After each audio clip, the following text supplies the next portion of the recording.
오래전에 바닷속에 들어가는 잠수함을 타본 적이 있습니다. 관광 잠수함이기 때문에 크지도 않고 한 20여 명이 함께 들어가서 어느 정도 바다 속에 들어가는 그러한 잠수함이죠. 어느 정도 바다 깊이 내려가니까 방송이 나옵니다. 이제 더 이상은 수압 때문에 더 깊이 내려갈 수는 없고 이것이 한계다. 이제 창문을 통해서 바닷속 광경을 잠시 구경하기를 바랍니다라는 안내 방송이 나왔습니다. 그 창문으로 이제 바닷속을 구경하는데 그 밑에, 저 밑에 바닷속을 이렇게 내려다보니 그 잠수함이 내려갈 수 없는 그 바닷속에도 유유히 다니는 작은 물고기들이 있는 것을 봤습니다. 두꺼운 철판으로 된 그 잠수함도 견딜 수 없는 그 무거운 수압을 작은 물고기들이 아무렇지도 않게 마치 우리를 놀리듯이 그렇게 여유 있게 다니는 물고기들을 보았습니다. 후에 자료를 찾아보면서 어떻게 저 바다 물고기들은 저 깊은 바닷속에 그 수압을 견디며 그 속에서 살고 있었을까? 여러 대답들이 많더라고요. 물고기 속에 있는 불에라고 하는 어떤 우리의 허파 기능을 하는, 거기에 원래 공기가 들어 있어야 하는데 공기가 있지 않고 액체, 기름 같은 것이 들어 있어서 압력을 방어할 수 있다. 그런 여러 가지 설명이 있지만 결론적으로는 그 외부의 압력과 내부에 있는 압력이 동일하기 때문에 어떤 구조를 가졌든지 간에 그 기능을 통해서 그 압력을 압력으로 받지 않을 수 있는 그런 내면의 압력이 있기 때문이라는 것이 결론이죠. 저는 그것을 오늘 우리의 삶에 적용해 보면 이 땅을 살아가는 어떤 세상의 엄청난 압력에 우리가 눌릴 때가 있습니다. 유혹의 압력, 때로는 믿음의 삶을 살 때 다가오는 어떤 압력, 우리에게 주어진 복음 증거의 사명을 감당해야 되는 그 사명의 압력, 이 모든 것들이 우리를 짓누르고 또 우리를 무너뜨리는 것이 아니라 그것을 감당할 수 있는 내면의 힘, 또 내면의 어떤 압력이 우리에게 반드시 있어야 한다라는 것을 적용해 보았습니다. 사도행전을 살았던 믿음의 사람들, 그들은 망망대해와 같은 그 당시의 세상에서 작은 물고기와도 같은 그런 연약한 사람들이었습니다. 그들이 그 세상의 압력에 무너지지 않고 도리어 그것을 거슬러 살아갈 수 있었던 것은 그들 안에 성령의 임재하심에 그 압력이 존재했기 때문입니다. 주님께서 그들에게 온 세상을 에게 복음을 전하라고 하는 사명을 주셨을 때 그것은 그들의 힘으로 감당할 수 있는 사명이 아니었습니다. 선교는 우리의 일이 아닙니다. 우리의 힘과 능력으로는 불가능한 것입니다. 우리 안에 하나님께서 주시는 신비한 능력, 힘, 내면의 압력이 존재하지 않는 한 우리는 세상으로 향하여 그 사명을 감당할 수가 없는 것입니다.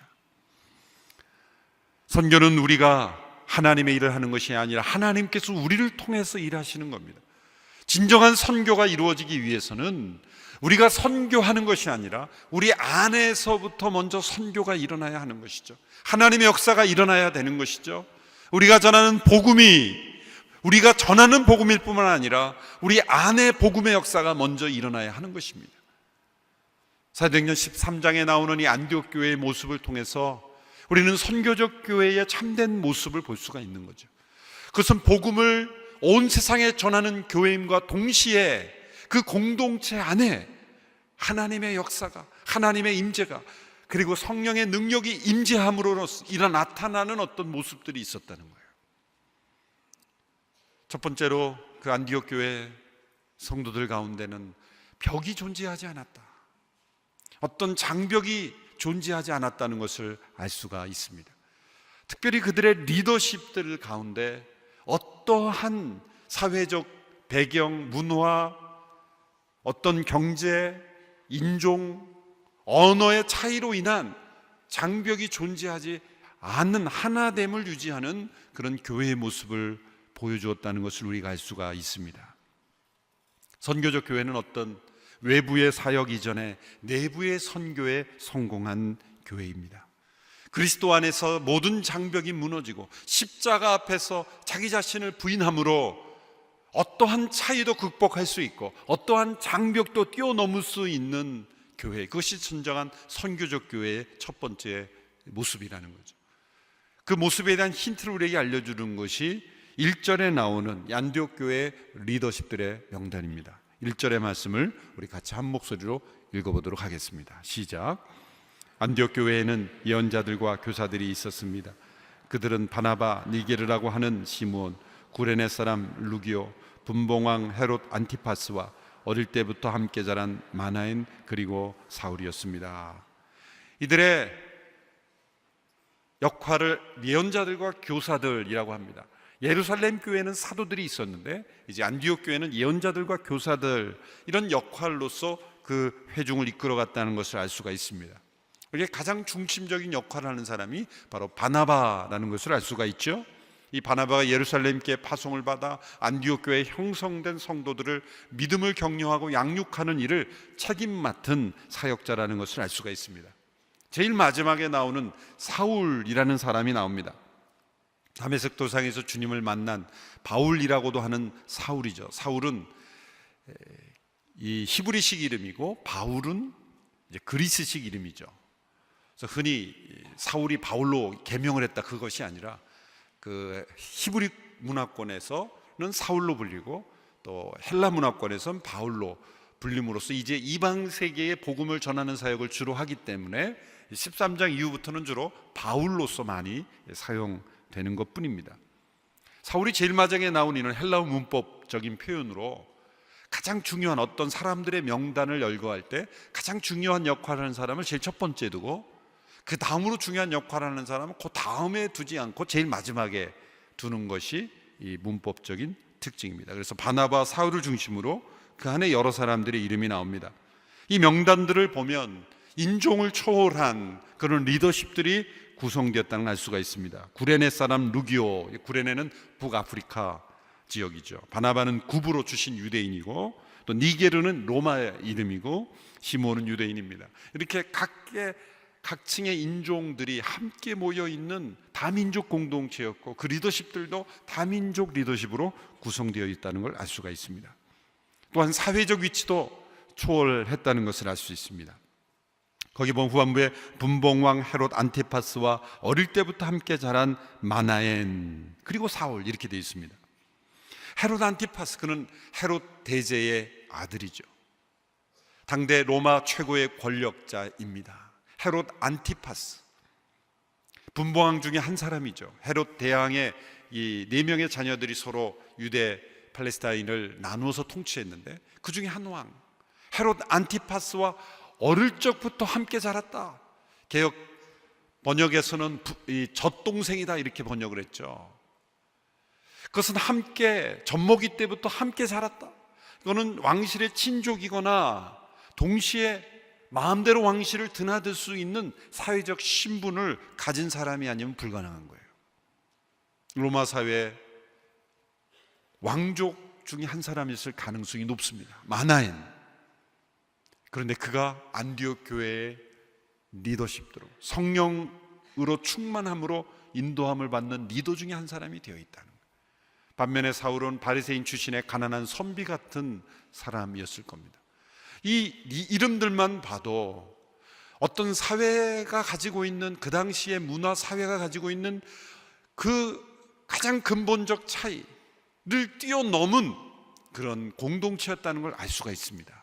사회는 불가능한 겁니다. 사회는 끼리끼리 놉니다. 사회는 벽이 분명히 있습니다. 세상의 사회로부터 상처받고 힘겨운 것은 바로 사회가 가지고 있는 벽 때문에 그런 것이죠. 아무나 만나주지 않습니다. 격을 따지고 사회적 신분을 따지고, 그것이 이 세상이지만 이 세상과 다른 십자가로 하나 된 공동체의 모습을 보여주고 있다는 거예요. 예수님께서 제자 삼으신 12명의 제자들도 구성을 보면 아주 기가 막힙니다. 마태라고 하는 제자는 전직이 세리였죠. 세리 역할을 하다가 예수님의 부르심을 받았어요. 세리는 그 당시에 매국노로 취급을 받던 사람들이죠. 이 세리를 미워하고 증오하면서 때로 폭력을 써서라도 이 세리 같은 사람은 세상에서 제거되어야 된다고 믿고 살았던 사람들이 열심당원이라고 불렀던 사람들이에요. 그 열심당원 중에 시몬이라는 제자가 예수님의 제자가 됐어요. 누가 먼저 부르심을 받았는지 모르지만 예수님의 그 제자 공동체 안에는 서로 사회에 정직했던 사람이 함께 모인 거예요. 이렇게 수천 명이 함께 예배하는데 한 분은 1층, 한 분은 2층에 있으면 서로 안 만나고 얼마나 좋아요. 한 분은 1부 예배 나오고 한 분은 3부 예배 나오고 그렇게 안 만나는 게 아니에요. 12명의 어느 날 여러분들이 순배정을 받아서 딱 가보니 사회에 정적이 딱 앉아있는 거예요. 내가 이 순모임에 계속 가야 될지인가 말 것인가. 사회로 말하자면 만날 이유가 없고 만나서는 안 되는 사람이 내가 예수님 때문에 만나야 한다면 과연 계속 만날 수 있을까? 예수님의 제자 공동체가 그랬고 안디옥 공동체가 그랬던 거예요. 헤롯 안티파스의 젖동생인 마나엔이 왜 사울과 함께 신앙생활을 해야 됩니까? 예수님이 아니라면 절대 만날 수 없고 만날 이유가 없는 사람들이 함께 모여서 하나됨을 보여줬다는 거예요. 이것이 세상과 다른 선교적 교회의 모습이에요. 복음을 전하기 전에 이미 십자가가 하나님과 사람의 벽을 무너뜨리고 사람과 사람 사이의 어떤 벽을 무너뜨리신 그 복음의 능력이 먼저 교회 공동체 안에서 선교의 사역이 이루어지는 교회, 이것이 선교적 교회의 첫 번째 모습이에요. 안에는 장벽이 가득하고 차별이 가득하고 서로 갈등과 반목이 있으면서 어떻게 믿지 않는 영혼들에게 열방을 향해서 당신 예수 믿고 우리는 한 공동체입니다고 말할 수 있겠습니까? 선교적 교회는 바로 서로의 차이를 넘어서서 그리스도 안에 어떠한 차이도 넘어설 수 있는 그런 하나됨의 공동체, 이것이 바로 선교적 교회의 모습입니다.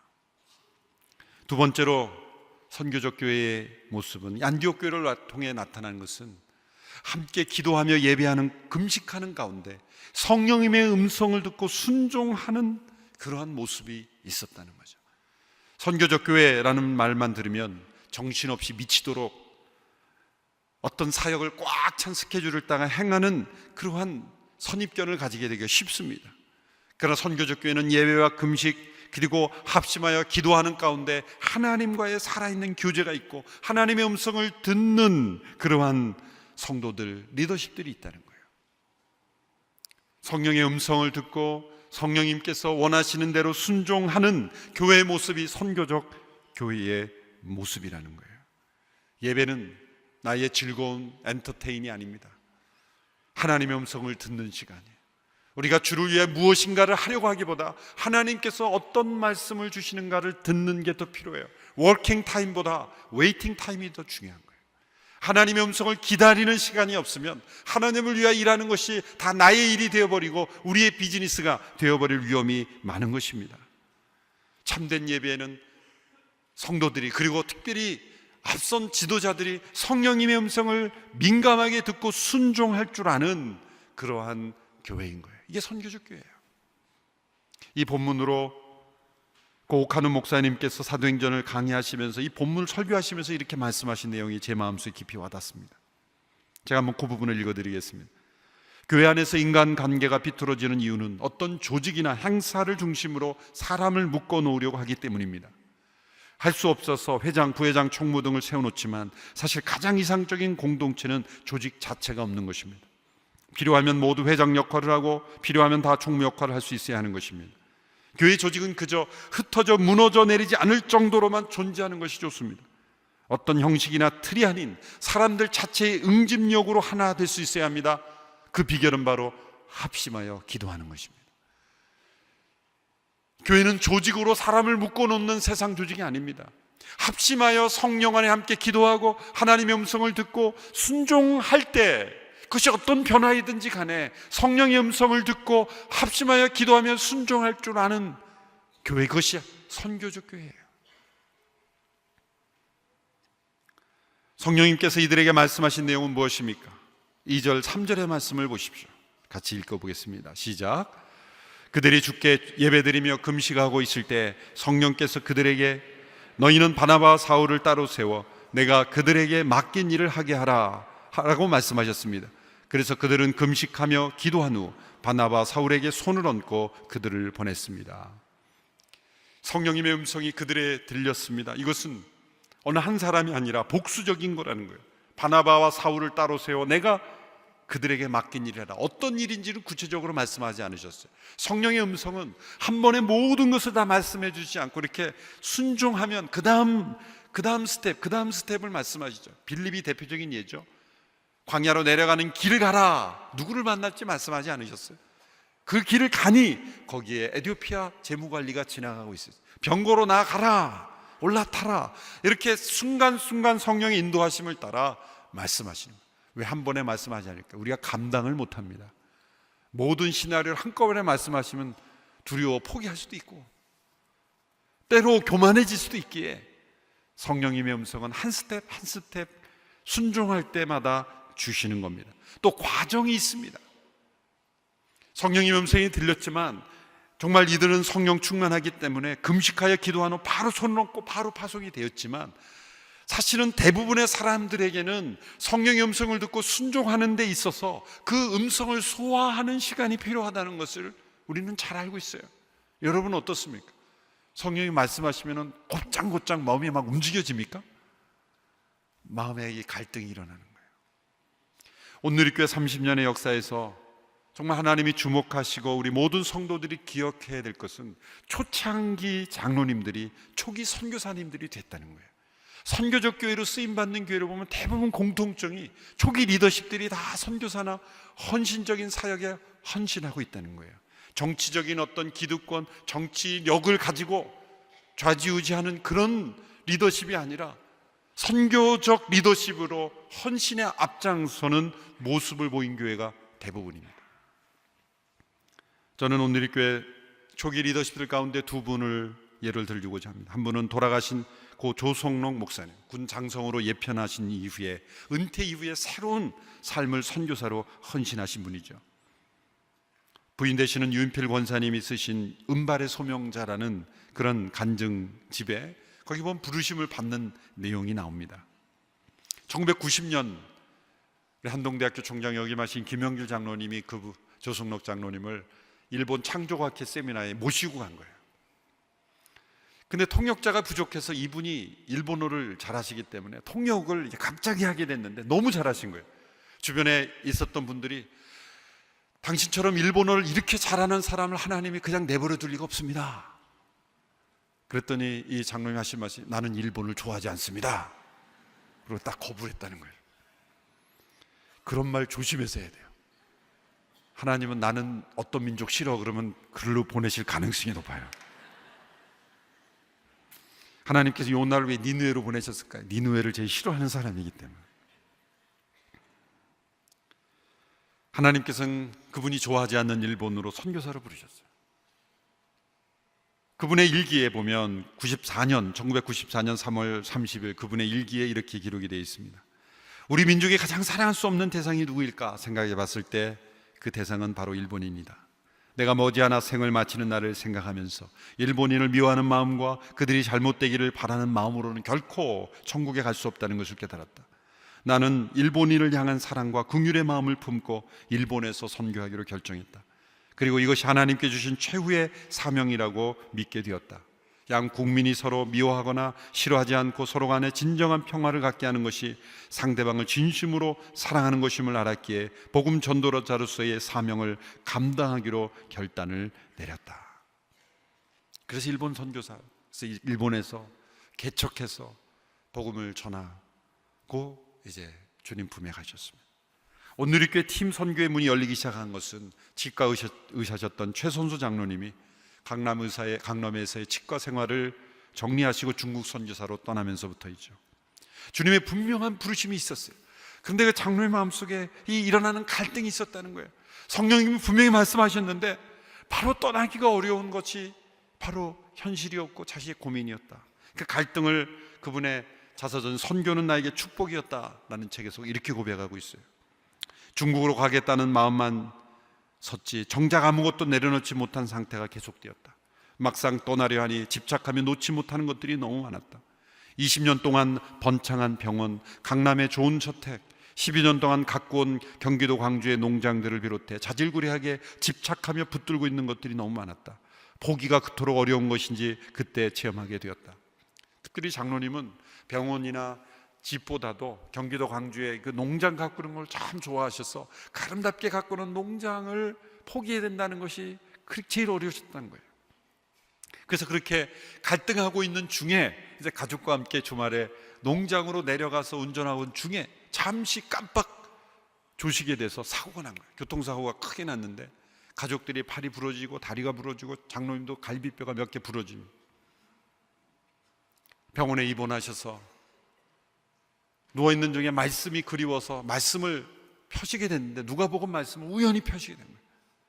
그런데 그 말씀이 이 말씀이었어요. 어리석은 자여, 오늘 밤 내가 내 영혼을 찾으리니 그러면 내 예비한 것이 네 것이 되겠느냐. 자기를 위해 재물을 쌓아두고 하나님께 부여하지 못한 자가 이와 같으니라. 그 말씀을 보고 정신이 번쩍 드시면서 그렇지, 내 모든 것을 내려놔야지. 그리고 내려놓고 이제 그 준비 과정도 오래 걸렸어요. 한 목사님이 그렇게 바로 가면 안 됩니다. 준비하고 가야 됩니다. 그래서 모든 준비 과정을 통해서 7년의 준비 과정을 통해서 이제 중국에 들어가서 농장을, 선인장을 재배한 비즈니스 선교 모델을 저희 온누리교회 중요한 중국의 선교 거점 기지를 만드신 거예요.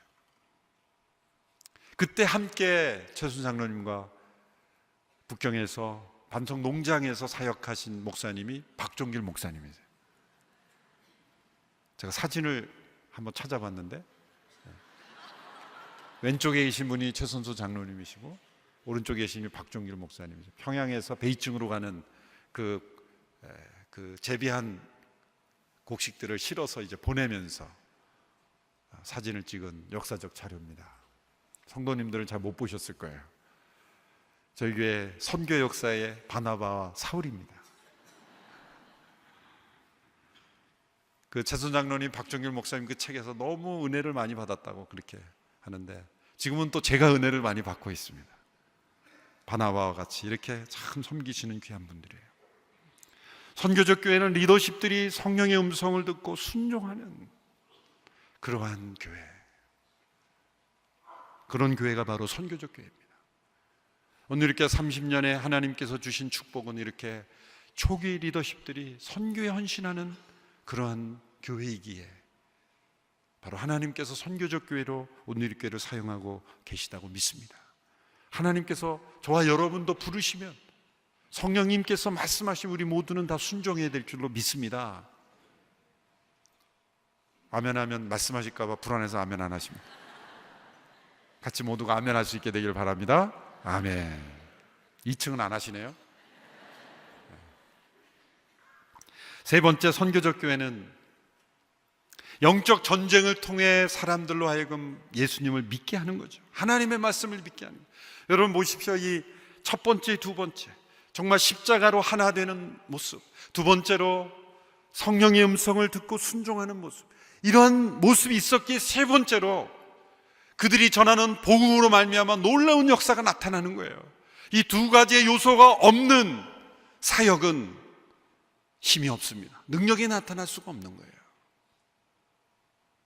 강력한 성령의 역사로 말미암아 이 바나바 사울이 보냄받은 곳이 어디입니까? 키프로스하고는 섬이에요. 지중해안의 가장 큰 섬이요, 지하자원이 풍부해서 가장 경제적으로 풍부하죠. 비너스 신을 숭배하는 그런 우상 숭배이죠. 관료들이 전부 이 마술사들을 자기 고유의 개인적인 마술사로 고용해서 조언을 받는, 미신과 마술에 미쳐 있는 그런 우상 숭배지. 사단이 가장 강력하게 역사하고 자리 잡고 있는 그러한 곳에 바나바 사울이 부르심을 받은 거예요. 그곳은 바나바의 고향이기도 했습니다. 고향이기 때문에 부르신 것이 아니라 가장 그 시대에 견고한 사단의 진이 있는 곳이었기 때문에 그곳으로 부름을 받았습니다. 그곳에 있었던 총독이 서기오 바울이라고 하는 총독이 하나님께서 그의 마음을 움직이셔서 이 마술과 미신에 사로잡혀 있는 그가 논리적으로 뭔가 이것은 아니지 않는가라는 마음을 불러일으킨 거예요. 성령의 역사가 나타나고 복음이 전해질 때 놀라운 것은 복음을 전하는 사람에게만 성령이 역사하시는 것이 아니라 그 복음을 들어야 될 사람, 복음이 필요한 사람에게도 성령님이 동일하게 역사하셔서 준비하신다는 거예요. 도저히 믿을 것 같지 않았던 서기오 바울, 그 총독이 바나바와 사울을 통해 말씀을 듣게 됩니다. 방해 세력들이 일어나게 됩니다. 그 총독 옆에서 마술을 하고, 그리고 미신으로 사로잡았던 엘루마라고 하는 마술사가 믿지 못하게 하려고 방해를 합니다. 사울이 성령 충만하여서 그에게 도전합니다. 그것이 9절에서 11절의 말씀이죠. 제가 읽어보겠습니다. 그러자 바울이라고도 하는 사울이 성령 충만한 가운데 엘루마를 뚫어지게 쳐다보며 말했습니다. 이 마귀의 자식아, 너는 모든 의의 원수로다. 너는 갖은 속임수와 거짓으로 가득 차 있구나. 주의 바른 길을 어지럽게 하는 일을 그치지 못하겠느냐. 이제 주의 손이 너를 치심으로 내 눈이 멀어 얼마 동안 햇빛을 보지 못할 것이다. 그러자 즉시 안개와 어둠이 그를 덮쳤고 그는 이리저리 더듬으며 자기 손을 잡아 이끌어줄 사람을 찾았습니다. 성령 충만하여 그를 책망했을 때, 그의 거짓을 책망했을 때, 그의 그 사단에게 속해 있는 속임수를 책망했을 때 그의 눈이 얼마 동안 멀게 되고 그 놀라운 징조와 표적을 보면서 총독이 믿게 된 거예요. 여러분, 우리가 한 사람이 진정한 하나님의 사람으로 믿게 된다는 것이 얼마나 어렵습니까? 우리 힘으로 되지 않습니다. 성령의 능력으로만이 가능한 거예요. 그러려면 우리 공동체가 선교적 공동체가 돼야 돼요. 우리 안에 먼저 십자가의 능력이 나타나야 되고 하나 되어야 되고, 그리고 성령의 음성을 듣고 순종할 때 사회 각계각층에 있는 도저히 믿지 않을 것 같은 사람들이 믿게 되는 역사가 있게 되는 것입니다. 단지 파송된 사람들, 목회자들만이 아니라 여러분들을 통해서 세상에 있는 각계각층의 사람들이 예수님을 믿게 되는 역사, 이것이 선교적 교회입니다. 12절에 보면 총독이 믿게 됐습니다. 12절 말씀 같이 읽습니다. 시작.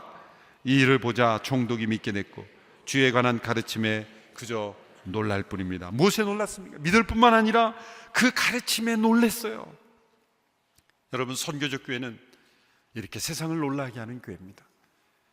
요즘은 교회가 이상한 일로 세상을 놀라게 하는 것 같아서 참 마음 아파요.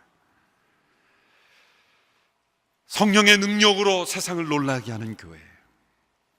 그럼 먼저 우리 안에 복음의 역사가 나타나요. 서로가 놀라야 돼요. 우리 안에 있는 모든 벽과 차이가 다 극복되는 것, 그래서 놀라야 돼요. 예수님이 아니면 사랑할 수 없는 사람들이 서로 사랑할 수 있게 되는 것, 차이를 넘어서고 벽을 넘어설 수 있는 그런 놀라움이 우리 가운데 있어야 돼요.